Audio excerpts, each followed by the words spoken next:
Nigeria na traboyi niile kedu ndị kachu ego Igbo na Hausa Yoruba kamo na jụ kedu ndị kachu ego donu Igbo donu ụmụ Igbo n'ụnụ karịsịrị ọnụ maka esi agba mbọ unu na-ekwetili unu nwere moral ntụalụ unu ga-ekwekọ sotu unu si achụ ego tizie n'otu afọ tụanụ pawa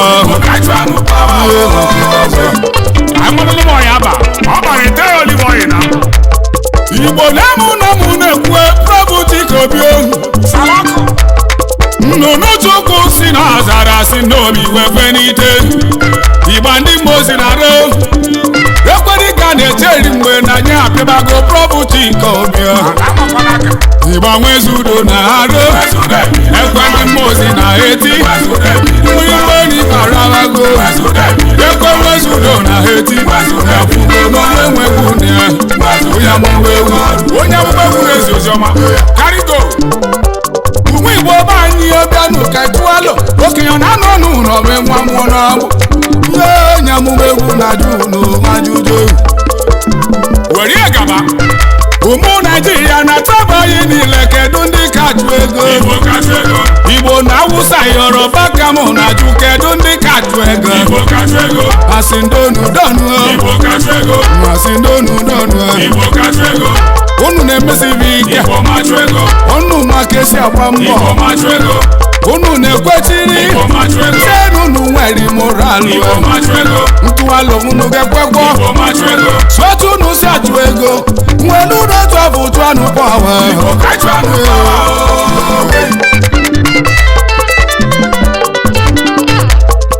ebu Prophet Obi na mụ jelu ugwu Hausa jeju ọba ajụjụ n'ime Igbo na Hausa Yoruba kedu ndị kachu ego ejekwuru ma na Yoruba jụọ ọba ajụjụ mmadụ 10 na Nigeria n'ime anyị n'ụnụcha kedu ndị kachu ego ebulu fọnụ mụ jebe na gọgụlụ ka mmalibe na-eme n'ụwa top 5 richest men in Nigeria nwere uti egwu enwe n'anya mmiri gbalụ n'anya na nne m na-akwalile gbuo m n'ife mfụrụ n'aka ọgụ ịmana mmadụ ise gasị nwego na Nigeria na onye Igbo adịrọ n'ime ma chacha ọ bụ ndị Hausa na ndị Yoruba ọbụla nwa mgbe ka mara bụ isi ka ọ bụ na agụba dịrọ nkọ ka m na-ajụ mgbe ka ojide agụba emegide kripọdị ebe kedu ụdị ka anyị si wee kalịsịa wee na-achụ ego ọ bụrụ ndị nwanne mara achụ ego ọ bụrụ si ebe anwa akasị ihe idego na Nigeria something is wrong somewhere something is missing o were doo m anya onye ọbụla nwere ego n'ụwa ma ihe nwere pawa nọmba aka maka na o ji pawa cheta onye nwere ego n'ụwa nasịsị anyị ego n'ụwa ọfụ n'anya ọrụ mbụlụ ahịa o shekie ya atụọ gị DSS EFCC atụọ gị NAFDAC Python dance with the court injunction enu ya si agha o amaya si agha o onye nwere ego n'ụwa ga-agba ego ya n'ụwa wee gbawali ogo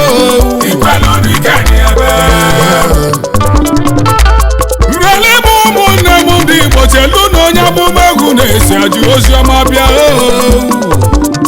na nwezudo oyi bịa ije mmiri mgbọdogwu na kubu mma n'ezie na-ekwe dịka arabago nnụnụ Chukwu nọ na azara osi n'obi ogbekwe n'ite ije mmiri mgbanwezudo na akụ ekwe ndị mmozi na eti mgbanwe dịka gbawago nnụnụ Chukwu ebewego nyekwe ndị rikarabago mmiri mwezudo akụbago ekwugo na mụ na ya so eje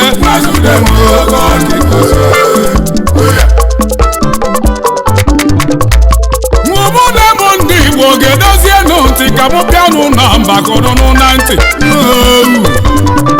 n'etiti anyị n'ime Nigeria kedu ndị ka nwụgbọ ụlọ n'etiti anyị n'ime Nigeria kedu ebe agbamife n'ala etibi tọ n'ala ebe Manpower na lebe, science na lebe, literature na lebe, agriculture na lebe.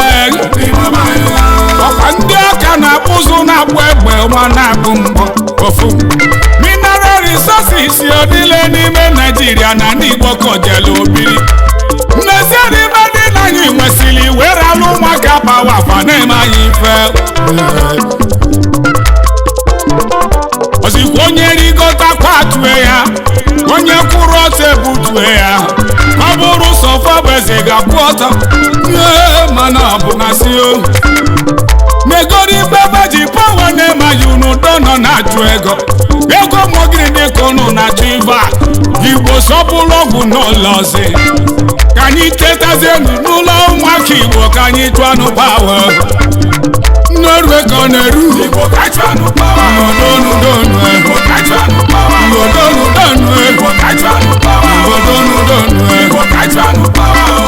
Mana kwa akụkọ dị iwe akị ibele megbo n'okwute imụbanye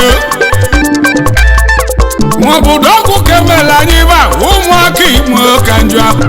Ọ bụrụgodo ọgwụ anyị etieweligoya na ọ ga-akọ otu ọrụ. Ụlọ bụrụ ibe gbaji polisi na-emerụ biznes ndị Igbo arụ n'ime Naịjirịa. Ọ bụ na anyị si gwute siki o were polisi wee nyụọ ya anya. Iburu ibe bameri nasin moto so na Nnewi nwanne nwere ife akụzielu ọnụ. Ibe meri beto grupu na Nnewi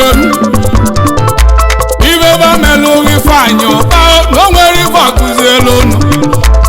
Ife mere m so pharmaceutical o nwere ife akụzielu ọnụ.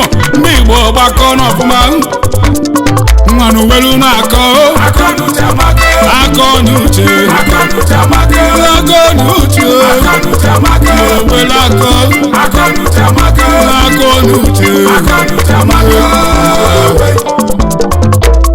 aga m ekwu na ịghara ibe ya ibe ji pawa nne m ụmụ Igbo n'ime Naịjirịa. Ọnụ folo na pawa ka ego o ji pawa ya karịsịrị adị ama aka onye ji pawa na-eme ibe sọrịa n'ụwa. Kagbozie ego gwa ụmụnne pawa ka eji atụ pawa. Ya ka nwoke amaka ji wee were ọgwụ na-ele ọgwụ na namba ike ka na mmụọ. Achọbanụ nwezi udo ka ọ nọlụ n'iru ọgụ ọkụ obodo dịla anyị mgbe.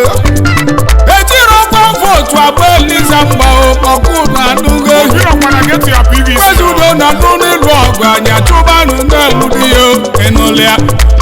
Werozi nwezi udo bụ ya nwụwa na nuonuo. Igbo si na onwenu na-eke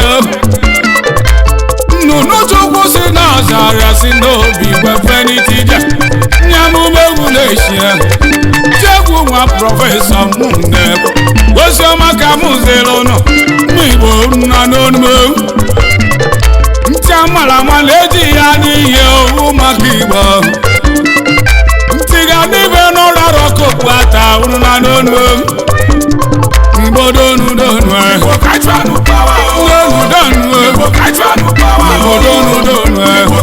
Wezudo na eti Ulimedi kakumago Ekwe mimozi na eti Molo chuka bewego Robotik Nyamu wegu leishia Uwe konedu na ya Uwe konedu Uwe kati kopyo